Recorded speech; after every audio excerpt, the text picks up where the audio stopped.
أشهد أن لا إله إلا الله وحده لا شريك له وأشهد أن نبينا محمدا عبده ورسوله لا نبي بعده اللهم صل وسلم على نبينا محمد وعلى آله وصحبه ومن اتبعهم بإحسان إلى يوم القيامة أما بعد فيا معشر المسلمين والمسلمات أوصيكم ونفسي بتقوى الله فقد فاز المتقون قال الله تعالى يا أيها الذين آمنوا اتقوا الله حق تقاته ولا تموتن إلا وأنتم مسلمون. Alhamdulillah, para hadirin kaum muslimin wal muslimat yang dirahmati Allah, puji syukur kehadiratnya atas segala limpahan nikmatnya kepada kita, terutama sekali nikmat iman, Islam, sehat, afiat. Salawat beserta salam semoga senantiasa tercurahkan kepada Nabi mulia Nabi Muhammad sallallahu alaihi wasallam beserta keluarga, para sahabat dan juga kita umatnya sampai akhir zaman kelak. Amin ya rabbal alamin. Hadirin, kehidupan dunia ini adalah kehidupan yang sementara dan cepat atau lambat kita akan bertemu dengan satu tempat transit pertama kali menuju kehidupan akhirat.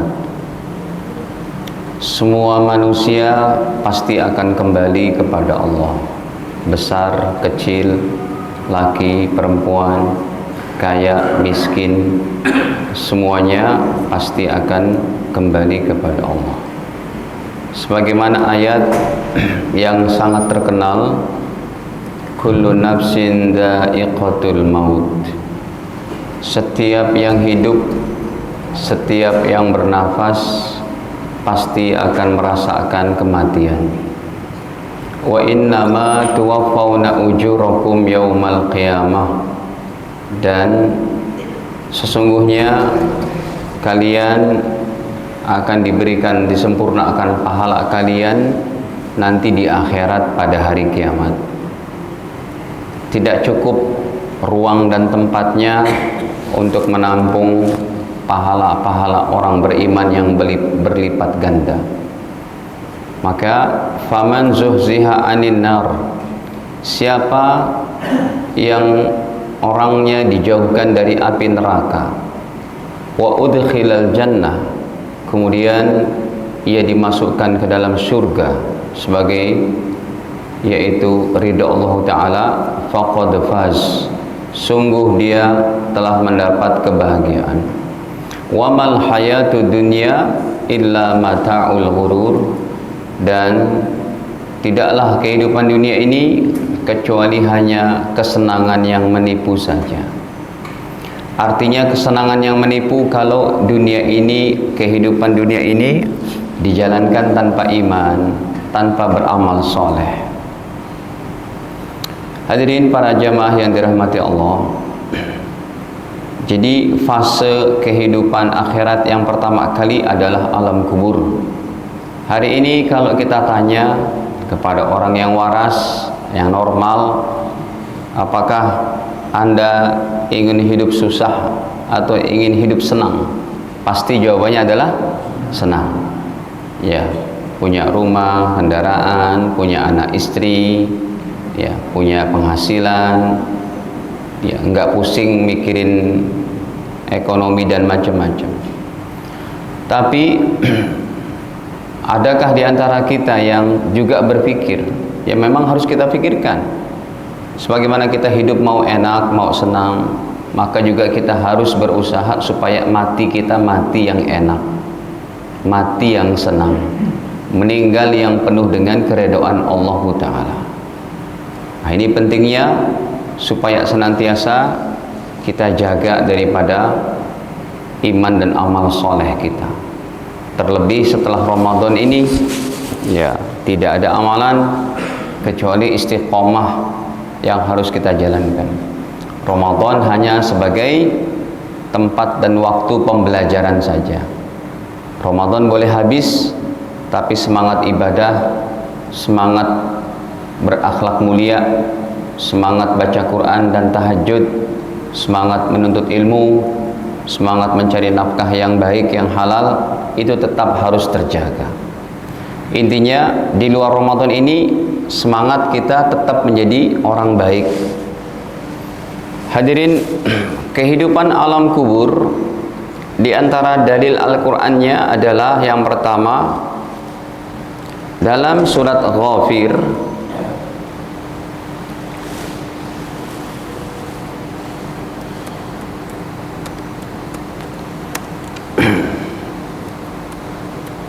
pada ayat ke-46,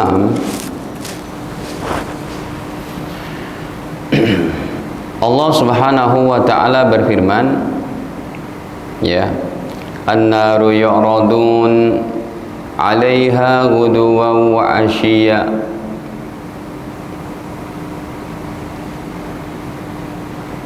An-naru yu'raduna 'alaiha, dan api ditampakkan, yu'radun, api ditampakkan, 'alaiha atau siksa ditampakkan, 'alaiha kepada Fir'aun dan bala tentaranya, ghuduwan wa 'ashiyya, di kuburnya pagi petang, pagi petang. Ini kalau sudah di neraka enggak ada pagi petang, pagi petang. Surga dan neraka tidak memerlukan waktu pagi dan waktu petang. Di surga dan neraka enggak perlu lagi matahari dan bulan yang menunjukkan peredaran waktu. Ini adalah di alam kubur. Ya. An-naru yu'raduna 'alaiha ghuduwan wa 'ashiyya. Api ditampakkan kepada Fir'aun dan bala tentaranya pagi petang, pagi petang. Sampai kapan? Wa yauma taqumus saah, dan ketika hari berbangkit nanti, hari kiamat, lebih berat lagi. Apa kata Allah? Adkhilu ala fir'aun, wahai para malaikatku, masukkanlah Fir'aun dan bala tentaranya asyaddal azab, kepada siksa yang lebih hebat. Jadi kubur itu sebagai DP siksaan akhirat yang selama-lamanya, puncaknya nanti di neraka nanti. Sebagaimana orang beriman ketika mendapat kenikmatan surga, ya, ketika mendapat kenikmatan kubur, mereka mau cepat-cepat dibangkitkan kiamat itu. Ya Allah, cepatkan deh hari kiamat ya Allah. Di kubur saya aja udah enak begini. Udah bangkitkan cepat ya Allah hari kiamat, supaya apa? Supaya saya bisa menikmati surga bersama anak istriku dan hartaku. Begitu perkataan daripada orang soleh yang diberikan kenikmatan kubur.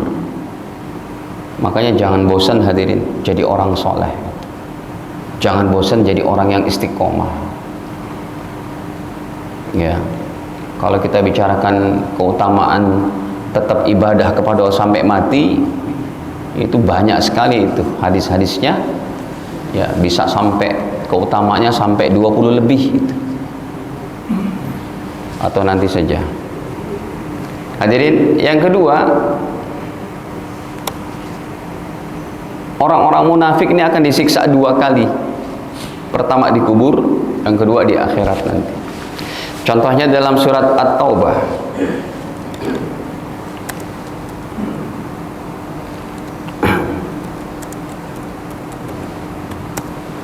Pada ayat 101 Allah berfirman, wa mimman haulakum minal a'rabi munafiqun. Ini orang Madinah dulu Pak, di tengah-tengah Nabi Muhammad, sholatnya bareng sama Nabi Muhammad, sholat duhur sama Nabi Muhammad, sholat asar sama Nabi Muhammad, tapi hatinya rupanya hatinya mendendam, menyimpan kekafiran hatinya. Ini orang munafik memang Masya Allah, la quwata illa billah. Orang munafik ini adalah mengaku kawan, ternyata lawan. Musuh dalam selimut, menusuk dari belakang, menggunting dalam lipatan, musang berbulu domba, biskuit kongguan isi rengginang.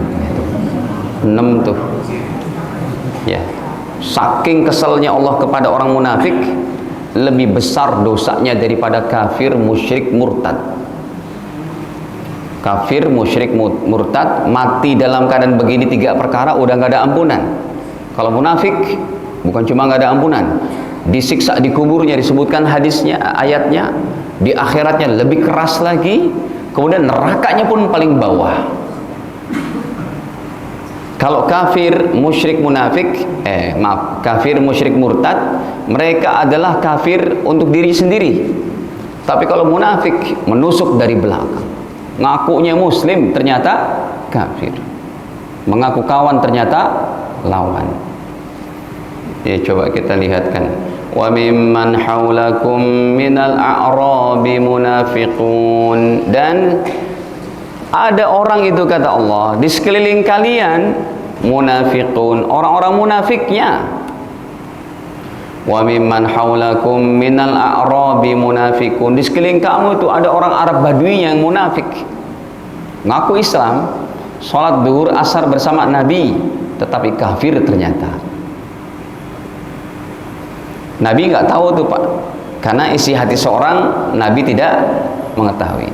Wa min ahlil madinati maradu 'alan nifaq. Dan sebagian dari penduduk Madinah bahkan Pak, maradu 'alan nifaq, begitu kebangetan dalam sifat munafiknya, permusuhannya kepada Rasul, tapi sholatnya bareng sama Nabi. Kan enak kayak gitu, orang nggak nyangka kan, ya, dengan aku saya muslim, sholat jamaah sama Nabi, padahal ketika Nabi berembuk untuk mengirim pasukan, mengirim jamaah, mengatur strategi, mereka sudah nguping tuh, oh begini nih, begini. La ta'lamuhum, kamu tidak mengetahui mereka wahai Nabi Muhammad. Nahnu na'lamuhum, kami yang mengetahui mereka. Apa kata Allah? Sanu'adzibuhum marratain, kami akan siksa 2 kali. 2 kali ini, yang pertama di kubur, yang kedua nanti di akhirat di neraka Jahannam. Summa yuraddun ila adzabin azim, kemudian mereka akan dikembalikan kepada siksa yang lebih hebat, yang lebih pedih. Ya, makanya hadirin, masya Allah, ya, kita betul-betul harus ke depan ini.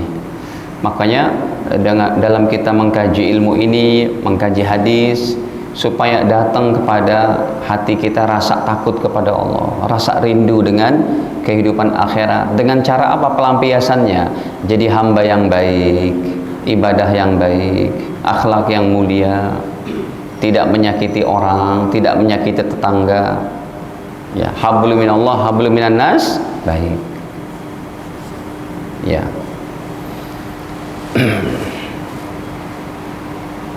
Hadirin, kita masuk aja poin pertama.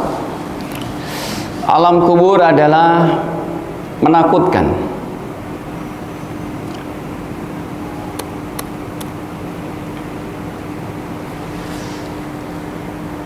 Alam kubur menakutkan ini tentunya bagi orang yang tidak siap atau tidak mempersiapkan. Bagi orang yang hidupnya sudah lupa bahwa kita akan bertemu dengan kuburan, bertemu dengan alam kubur. Ini kalau saya bawakan hadis-hadisnya Pak, nanti ada yang bilang, mana siksa kubur, mana nikmat kubur. Ayo saya gali sekarang nih. Ya udah nggak usah jauh-jauh deh, kuburan bapak saya aja nih yang non muslim, saya gali, digali sama dia. Mana? Cuma tulang belulang, nggak ada siksa apa? Jawabannya Pak, siapa yang tahu? Ini kan merusak keimanan nih. Kalau nggak kuat-kuat, ya kalau anda nggak, maksudnya kalau mau gampangnya terserah, yang penting saya beriman, gitu kan. Tapi orang kayak gitu kurang puas nantinya. Hadirin, digali kuburan, udah nggak usah orang lain nih. Kuburan bapak saya nih yang antum bilang mati kafir, saya gali. Tulang belulang mana? Api nggak ada, api nggak ada apa-apa. Jawabannya apa? Jawabannya, yang kamu gali itu kuburan, bukan alam kubur. Kalau ente mau mengetahui alam kubur, mati dulu. Caranya gitu. Nanti dia nggak bisa jawab lagi. Selama kamu belum mati, yang kamu gali itu apa? Kuburan. Orang beriman banyak kok hadisnya, Pak. Orang beriman ini nyawanya di kuburan tuh bisa bolak-balik ke Iliyin, mengelilingi surga, dibawa dengan kendi-kendi hijau, dengan burung-burung hijau, dibawa nyawanya untuk berkeliling kenikmatan surga. Kalau mau berziarah ke bapak ibunya bisa bertemu, berziarah dengan guru-guru kita, orang-orang soleh, apalagi bertemu dengan Sayyiduna Muhammad sallallahu alaihi wasallam. Makanya orang Islam yang soleh, yang baik, yang akhlak mulia, yang istiqomah, ketika meninggal dunia udah bisa bertemu dengan Nabi Muhammad itu lebih dulu, karena dibebaskan. Ya, orang yang bertakwa itu nyawanya dibebaskan untuk berada di alam barzah, tidak terkungkung di kuburnya untuk mendapat siksa kubur. Ketika dia mau mendapatkan nikmat kubur, balik lagi segera. Begitu. Alam kubur menakutkan. Kami bawakan saja hadisnya dari sahabat Utsman bin Affan, 2478. Hadisnya hasan, riwayat Imam Tirmidzi. Ceritanya begini, ini Sayyidina Utsman bin Affan kan orang memang Masya Allah hatinya lembut banget. Anak muda yang ganteng, yang santun, hafal Quran, kaya raya, jadi presiden pula. Ini udah sempurna banget ya Pak. Kapan Indonesia punya orang kayak gini? Cakep, santun, ya, pinter, cerdas, hafal Quran, kaya raya, jadi presiden pula. Kalau 2024 kayaknya belum ya, belum. Karena calonnya nggak ada yang hafal Quran. Mungkin 2100 kali ya Pak. Allah Allah. Semoga saja gitu. Tidak menutup kemungkinan. Baik. Dari ajudannya namanya Hani. Beliau berkata, Hani ini, karena Utsman adalah Utsman bin Affan. Idza waqafa ala qabrin, kalau beliau melewati kuburan, baka langsung menangis, lembut sekali hati beliau ini. Kalau kita lagi umroh, sekali-kalilah minta sama guide turnya itu, ya, untuk jalan-jalan melihat perkebunan korma yang beliau wakafkan. Sumur-sumur yang beliau wakafkan itu ada di Madinah. Ya, kalau sudah berapa puluh tahun ditebang, ditanam lagi kurma yang baru, hasilnya untuk kaum muslimin. Kan ada kadang dari Saudi itu, cuma ke Indonesia jarang gitu. Yang banyak tuh ke Afrika, ke negara-negara miskin, ke Bangladesh, yaitu korma gratis. Ya. Makanya kalau ada datang korma gratis dijual, itu haram itu. Ya, korma gratis daripada perkebunan beliau ini. Utsman bin Affan kalau bertemu dengan kuburan, melewati kuburan, baka langsung menangis hatta yabulla lahyatuhu. Ini bukan lahyatahu nih, sebenarnya lahyatuhu, sampai basah itu bulu jenggotnya itu. Maka beliau ditanya, "Ya Utsman, tudkarul jannatu wan nar fala tabki." Kamu disebutin oleh Nabi tentang surga, tentang neraka, tapi tidak serta-merta langsung menangis. Wa tabki min hadza, tapi kamu menangis langsung ini kalau lewatin kuburan, melihat kuburan langsung menangis. Kenapa sih sebabnya?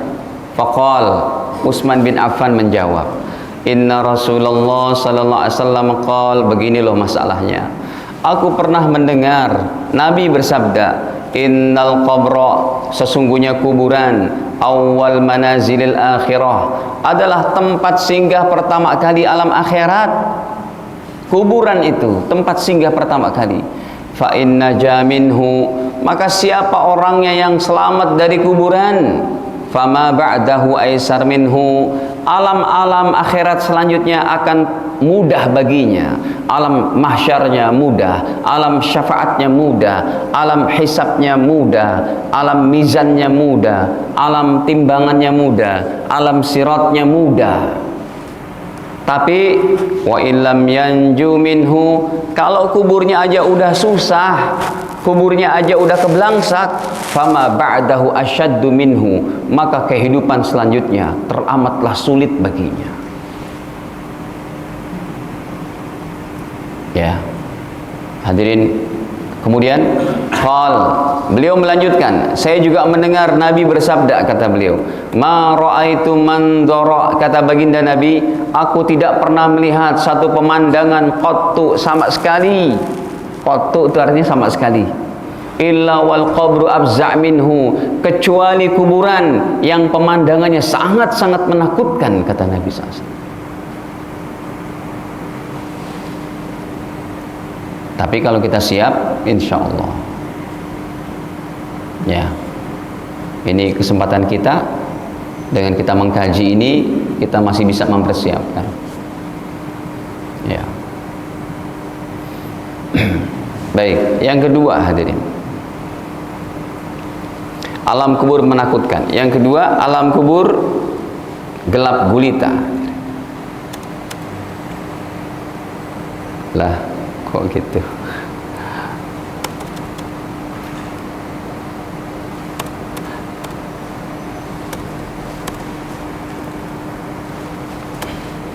Alam kubur gelap gulita.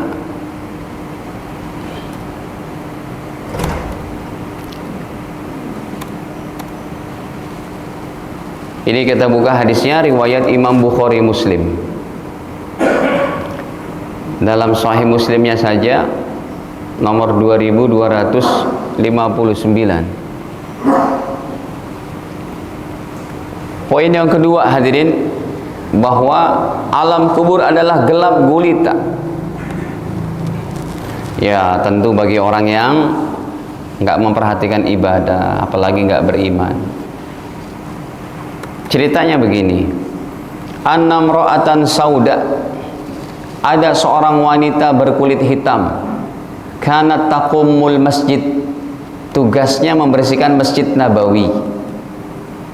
Merbot nih Pak, jangan memandang sebelah mata pekerjaan merbot. Ya, makanya masjid-masjid kita ini udah tertata rapih dengan ada merbot. Dia tinggal di situ, diberikan fasilitas. Coba kalau kita datang ke masjid, di sini ada kotoran ayam, di situ ada debu, kan nggak nyaman. Masjid kayak gini kan enak. Ya, jadi saling bersinergi antara DKM, warga, merbot, cakep jadinya. Ya. Ini Masjid At-Taqwa bisa dijadikan percontohan. Ada rumah Pak Imam, rumah merbot. Ada Pak di Masjid Jakarta itu yang tidak ada operasionalnya kayak begini. Imamnya dorong-dorongan. Udah, kamu aja, kamu aja. Jadi pekerjaan merbot ini kalau dia betul-betul ya karena Allah Ta'ala, maka lihat. Jadi ibu-ibu ini orang Eropa, orang Afrika berkulit hitam. Fafaqadaha Rasulullah SAW. Satu hari Rasulullah kehilangan beliau. Ya, sehari dua hari lah. Kata Nabi, fasa'ala anha, kemana ibu ini? Kok nggak kelihatan? Ternyata udah meninggal sehari dua hari lalu. Faqalu, para sahabat menjawab, mata, baru meninggal ya Rasul. Sudah kami selenggarakan jenazahnya sama keluarganya. Rasul sempat meninggi suaranya. Kata Nabi, afala kuntum adzantumuni, kenapa kalian nggak kasih tahu saya? Ini sahabat dikatakan gitu oleh Nabi, dredeg juga tuh Pak. Agak apa? Takut suul adab kan. Cuma mereka menyangka faka'annahum sagharu amroha. Ya Rasul, ini perkara remeh. Seorang merbot doang, udah kami selenggarakan dengan baik sama keluarganya. Kita mau ngasih tahu Tuhan pun Tuhan sibuk kan. Mengirim para gubernur ke Yaman, ke Mesir, ke Jordan, mengirim jamaah, mengirim petugas-petugas zakat dari Kementerian Zakat, mengirim pasukan dakwah, pasukan jihad, mengurusi anak yatim, mengurusi janda yang suaminya nggak pulang-pulang tuh. Ini bukan nggak pulang-pulang kayak Bang Toyib ya Pak. Ini nggak pulang karena apa? Mati fi sabi, mati syahid. Yang berangkat ke Cina, yang berangkat ke ini, nggak balik-balik. Tuhan juga sibuk memberikan wahyu yang semalam turun setiap harinya. Kan wahyu berhenti ketika Nabi mau meninggal aja. Ya, selama di Madinah masih terus berlanjut itu. Jadi Tuhan sibuk. Faka'annahum sawgharu amroha. Ini perkara remeh wahai Nabi, makanya sudah kami selenggarakan. Kata Nabi, nggak bisa. Dulluni ala qabrih. Harusnya qabriha di sini nih. Ya, kasih tahu saya mana kuburnya. Saya nggak terima. Mana kuburnya? Mau ngapain ya Rasul? Saya mau sholatin jenazah. Udah dikubur ya Rasul? Enggak apa-apa. Ini menjadi dalil kalau ada keluarga kita yang meninggal, ya di Sumatera, di Kalimantan, Anda datang, mereka udah dikubur, orangnya udah dikubur, dia tuh jenazahnya. Boleh Anda sholatkan di atas kuburnya. Mau ngapain ya Rasul? Saya mau sholatkan di atas kuburnya itu. Fadallu, maka dikasih tahulah, ini ya baginda. Fasalla alaiha, Rasul sholatkan 4 takbir. Sholat jenazah masih boleh di atas kuburan. Ketika jenazah sudah dikubur, sudah dipendam, kita masih boleh sholat jenazah. Kata Imam Nawawi, syaratnya tanah masih basah. Ya, sepekan 2 pekan.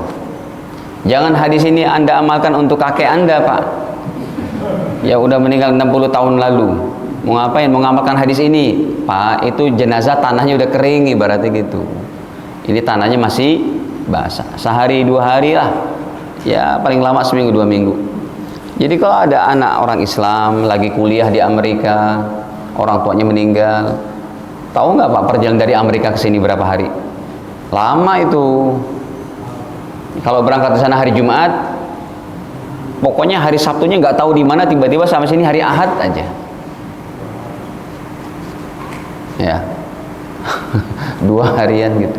Pokoknya hari Ahadnya nggak ketemu aja tuh, di transit nggak ketemu, entah hilang di mana hari Ahad, hari Sabtunya maksudnya. Ketemu di sini hari Ahad.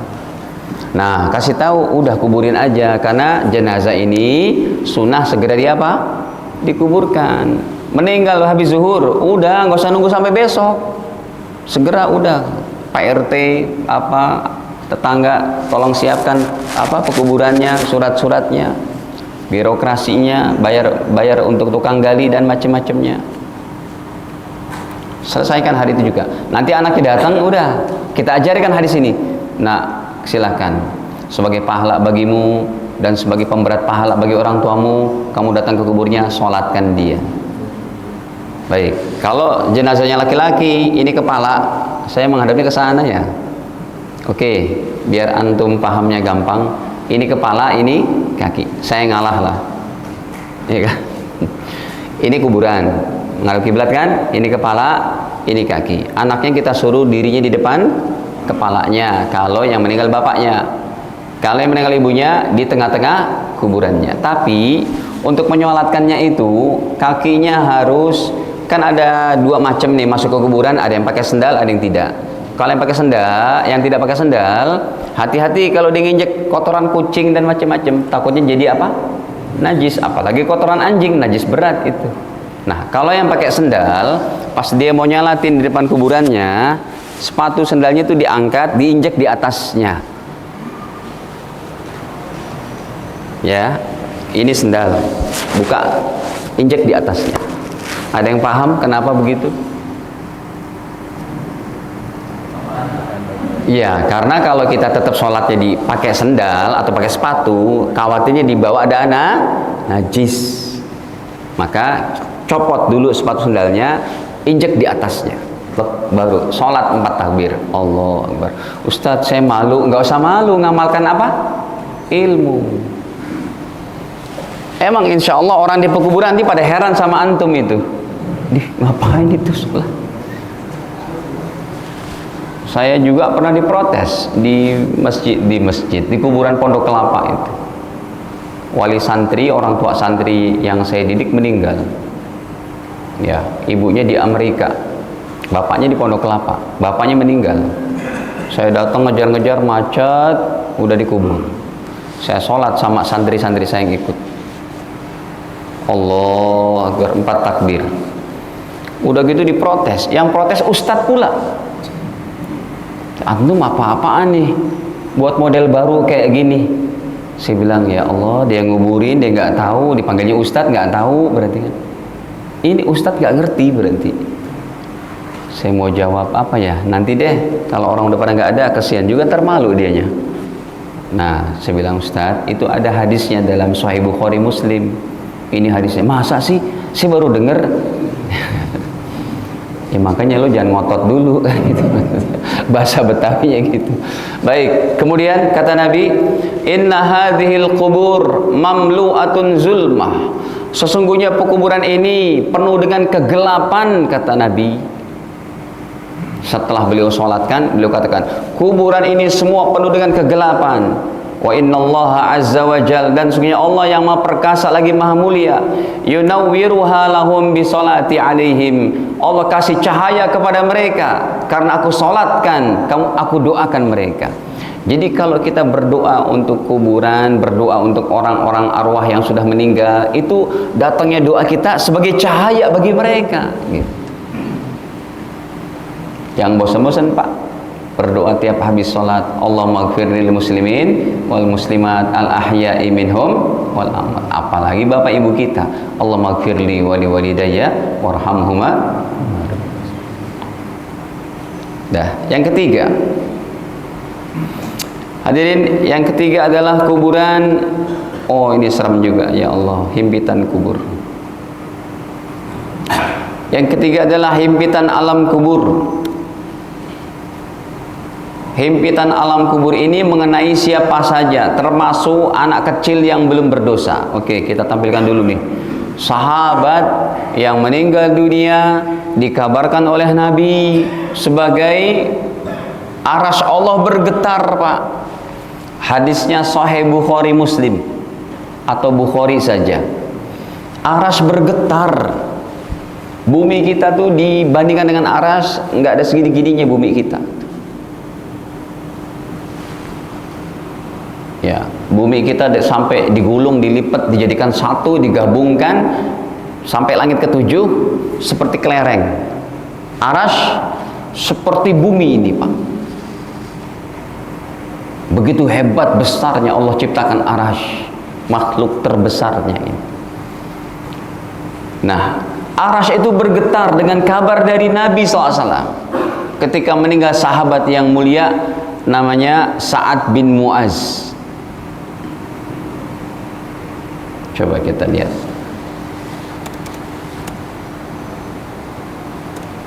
Kata Nabi, ihtazzal arsyu, arsy Allah bergetar. Mana tuh? Ini dia. Hadis 3592. Ya. Kata Nabi, ihtazal arsyu, bergetarlah arasy-nya Ar-Rahman, limauti Sa'ad bin Mu'az, disebabkan karena meninggalnya sahabatku yang mulia Sa'ad bin Mu'az. Rasul menitikkan air matanya ketika beliau meninggal ini. Ini bukan Sayyidina Abu Bakar, Umar, Utsman, Ali, Pak. Baru beliau nih. Cuma kan Rasulullah meninggal duluan setelah 4 sahabatnya ini. Rasul meninggal duluan sebelum 4 sahabat ini. Kalau ini beliau meninggal duluan dan Rasul masih hidup. Makanya Rasul bisa berkomentar. Kata Nabi, ihtazal arsyu li mauti Sa'ad bin Mu'az. Arsy Allah bergetar dengan meninggalnya sahabat mulia Sa'ad bin Mu'az. Kita lihat hadis yang lain. Ini loh orangnya yang arsy aja bergetar, tapi tetap beliau terkena himpitan kubur. Kita buka yang lainnya, riwayatnya yaitu Imam Nasai 2182. Nih, kata Nabi, ini kaitan dengan hadis Sahih Bukhari tadi. Hadzal ladzi taharraka lahul arsyu. Inilah, kata Nabi, orang yang dengan kematiannya bergetarlah arsy Allah. Wa futihat lahu abwabus sama. Bukan cuma itu, pintu langit yang 7 pun terbuka baginya. Subhanallah. Ustadz, ini untuk sahabat. Kalau untuk kita sama. Nanti saya sampaikan hadisnya nanti. Ya, sama. Kalau kita jaga iman, jaga ketakwaan, jaga akhlak, jujur, amanah, tidak nyakiti orang, nggak berbohong. Ini loh orang yang arsy Allah bergetar dan dia terbukalah baginya 7 pintu langit. Wasyahidahu. Kalau ini ya bahkan bisa jadi lebih dari itu. Wasyahidahu sab'una alfam minal malaikah, dan jenazahnya disaksikan oleh 70.000 malaikat. Laqad dumma dummatan, sungguh beliau pun terkena himpitan kubur. Summa furrija anhu, tapi karena begitu hebat iman takwanya langsung dihindarkan oleh Allah. Amal-amal solehnya yang menangkis dari siksa kubur. Lagi Pak, satu hadis lagi. Anak bayi tidak berdosa, tetap kena himpitan kubur. Tapi karena belum berdosa, langsung terhindarkan. Klek. Jadi hukum himpitan kubur kepada seluruh manusia kecuali para nabi dan rasul, hukumnya wajib adanya itu. Nanti yang meringankan himpitan kubur segera baru mau terjadi langsung dihindarkan, itu kekuatan iman, amal soleh.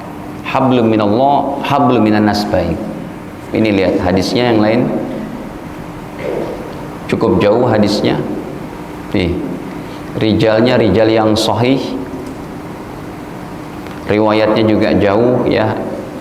Imam Tabrani kata baginda, lau aflata ahadu min dhammatil qabri, apabila seseorang selamat daripada himpitan kubur, la aflata hadza sobi, pastilah bayi ini pun akan terselamatkan dari himpitan kubur. Bayi yang gak berdosa pun terkena himpitan kubur, tapi karena belum berdosa langsung dihindarkan.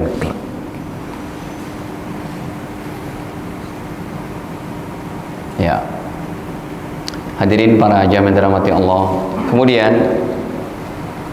yang keempat, nikmat dan siksa kubur. Oke, ini cukup panjang nih. Saya bawakan begini aja Pak. Saya tuliskan nikmat dan siksa kubur. Nikmatnya saja dulu. Jadi kalau kita jaga iman, amal soleh kita Pak, yang pertama, ini bagian nomor 4 nih, cukup banyak, hampir 20, tapi saya tuliskan seingatnya. Ya, yang pertama, orang yang jaga iman, ibadah, jaga akhlak, ya secara istiqomah. Yang pertama, ya ketika dalam keadaan sakarat maut,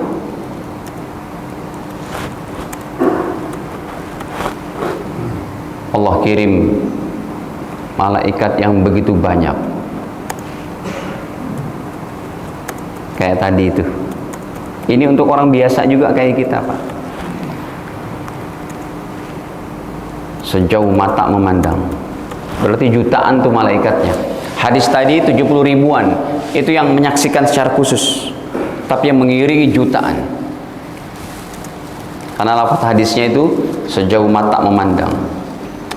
Yang kedua, orang yang dia menjaga iman dan amal solehnya, ya, para malaikat membawa minyak wangi surga.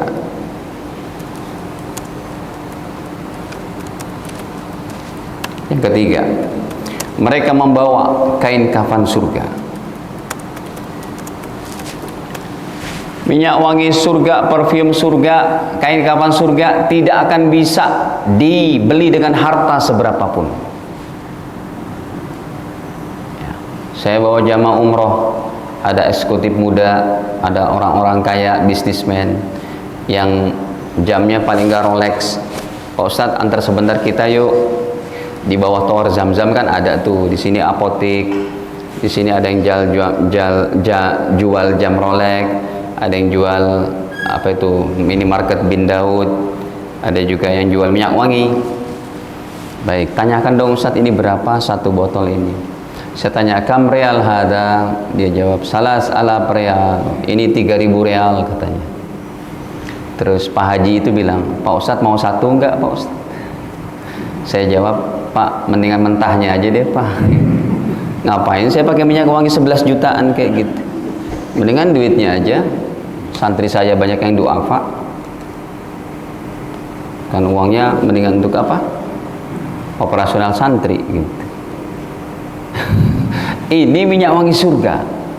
3.000 real pun kita bingung harga minyak wangi segitu. Ini minyak wangi surga. Karena pohon gaharu tuh yang ada di Sulawesi, di Papua, itu kalau dijual sekilonya 200 juta, Pak. Orang yang punya ini, orang-orang sono ini ngerti nggak sih? Orang yang punya satu pohon gaharu setinggi pohon kelapa itu cukup dapat 2 miliar 3 miliar satu pohon. Itu dari Indonesia pohonnya, Pak. Ya. Ada tuh pengusaha dari Irian Jaya dari Papua yang dia punya bisnis beginian. Ya. Punya satu pohon aja udah begitu kan. Kalah kayu jati itu. Baik. Ini kain kafan dan minyak wangi surga, hadirin. Yang nggak bisa dibeli dengan uang seberapapun. Kemudian yang keempat. Yang keempat adalah kemudian malaikat maut datang dengan wajah putih berseri. Nah, ini ketuanya nih. Malaikat maut datang ya dengan wajah putih berseri seperti sinar mentari.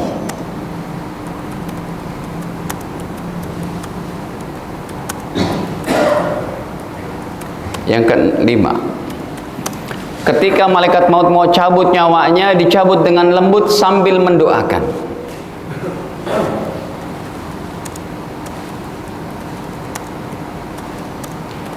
Bayangin, Pak, didoain sama malaikat maut. Apa doanya? Ini kan kalau nggak ngaji nggak tahu nih, Pak. Kata malaikat maut, saya cabut nyawamu, kembalilah kamu kepada Allah dengan ampunan dan keredoannya. Semoga kamu dapat ampunan dan ridho Allah. Keren, Pak, didoain sama malaikat maut. Yang keenam, nyawanya mengalir seperti air ditumpahkan, lembut.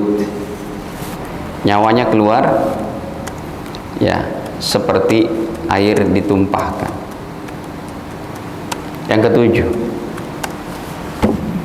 kemudian nyawanya dipegang oleh malaikat maut, tidak dilepas dan dibalut dengan kain kafan surga serta dibaluri dengan minyak wangi surga.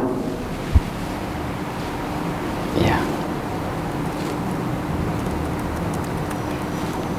Ini berarti prosesnya alam malaikat, bukan alam manusia. Alam manusianya jenazahnya baru apa? Masih anget tuh, meregang nyawa dari badannya.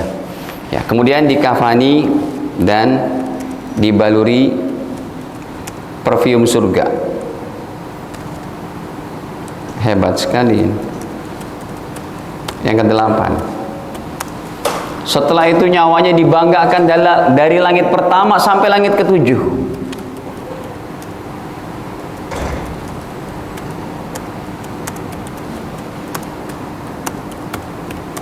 Sehingga para malaikat di setiap langit yang dilewatin bertanya, wahai malaikat maut, ini gerangan siapakah yang begitu harumnya nyawanya? Malaikat maut menjawab, ini fulan bin fulan, ini fulanah binti fulan, orang-orang soleh, hamba-hamba Allah yang baik, yang istiqomah.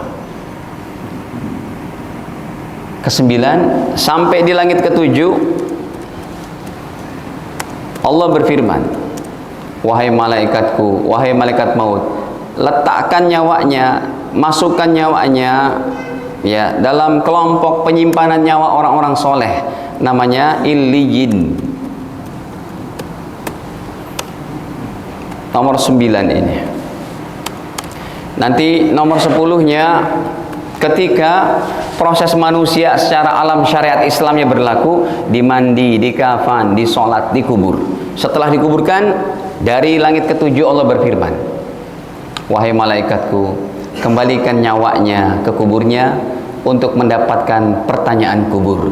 Maka nomor 10-nya, mudah jawab pertanyaan munkar nakir. Man rabbuka? Dijawab, Rabbi Allah. Wa man nabiyuka? Nabi Muhammad. Wa ma dinuka? Apa agamamu? Islam dini. Wa man ikhwanuka? Siapa saudaramu? Wa ma kitabuka? Wa ma ilmuka? Dijawab dengan tuntas. Nomor 11. Setelah dijawab dengan tuntas, Allah katakan, wahai para malaikatku, itu apa-apaan itu? Kain kafannya 100.000 semeter, dibeli dari pasar Tugu sini. Pasar mana Pak? Pasar Uler? Pasar Koja. Kain kafannya kain kafan murahan itu. Ini dikuburnya. Ini yang saya bicarakan, hadisnya cukup panjang. Jadi saya langsung dengan terjemahannya. Nomornya 18.534. Kata Allah, ganti kain kafannya dengan baju surga. Dikuburnya ini. Nanti kalau Bapak Ibu ngalamin ini, tolong berkabar sama kita ya Pak. Insya Allah amin ya Pak. Tolong berkabar. Ya nanti di akhiratnya ketika kita sudah kembali. Ustadz, betul Ustadz yang kita kaji malam Ahad itu Ustadz. Emang ngaji apa? Ini Ustadz, antum masih ingat? Iya Ustadz yang merasakan itu gitu. Tapi kalau enggak ya kita istighfar sama-sama Pak. Ganti dengan baju surga. Yang ke-12. Kata Allah, wahai malaikatku, itu apa-apaan tempat tidurnya? Tanahnya berair pula tuh di Tanjung Priuk mana gitu kan. Tanahnya apa? Tanahnya berair itu. Kata Allah, ganti dia dengan permadani surga. Terus boleh dikit lagi Pak ya. Kata Allah, itu lihat wahai malaikatku, secara zahir mereka melihat kuburannya cuma semeter kali 2 meter, sempit kali itu. Kata Allah, luaskan sejauh mata memandang.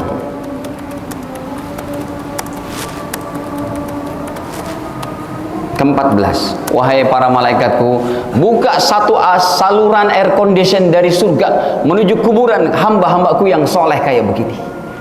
Jadi kalau kita meninggal bawa iman, ibadah, akhlak baik, rajin beribadah, taat kepada Allah, ikut sunnah Nabi, maka hadirin, kuburan kita ada air condition dari surga dan perfume surga yang begitu harum.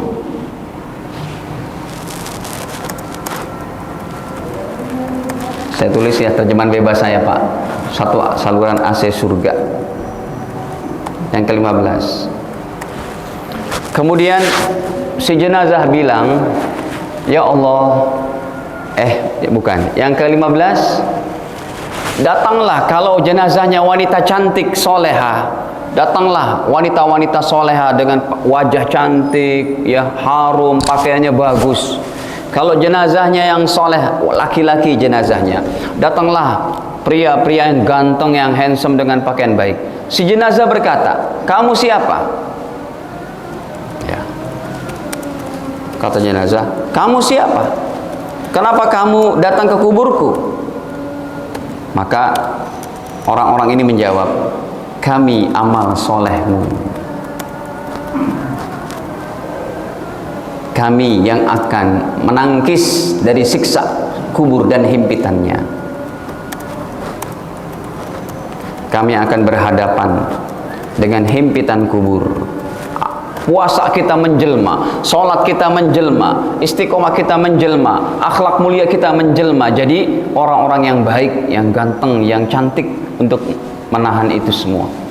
Yang ke-16, kata jenazah, ya Allah, kalau dunia udah di kuburan aja udah begitu enaknya ya Allah, terus kamu apa? Kata Allah, cepatkan kiamat ya Allah. Dia minta dicepetin kiamat. Mau ngapain emang? Supaya saya bisa menikmati alam surga yang lebih hebat pada puncak kenikmatanmu bersama anak istri saya. Supaya saya bisa menikmati surga dengan anak istriku. Disebutkan anak istrinya. Yang ke-17, kata Allah, Pak, sabar ya Pak. Kamu tidur aja deh. Kata Allah, nam ka naumatil arus. Tidurlah kamu seperti tidurnya pengantin baru. Tidur seperti pengantin baru gimana? Nyenyak banget. Nanti dia bangun-bangun ditiupkan apa? Trompet, sangkakala oleh malaikat Israfil. Barulah datang kiamat. Nomor 18, 19 sampai 30 insya Allah lain waktu. Ini saja dulu. Semoga Allah Ta'ala mudahkan kita untuk beramal soleh, dan Allah jadikan harapan kita, kubur-kubur kita sebagaimana kita bahas ini. Al-afu minkum, kekurangan dimaafkan. Subhanakallahumma bihamdika, asyhadu an la ilaha illa anta astaghfiruka wa atubu ilaik. Wassalamualaikum warahmatullahi wabarakatuh.